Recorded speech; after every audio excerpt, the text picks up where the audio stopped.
Vocês sabiam que esse macarrão fácil e rápido é feito no micro-ondas? Você bota ele para cozinhar no micro-ondas, tira, escorre, tempera com alho, óleo, pimentão, cebola.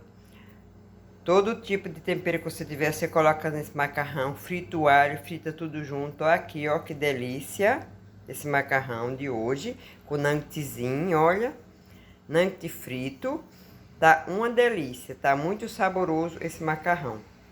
Vamos degustar?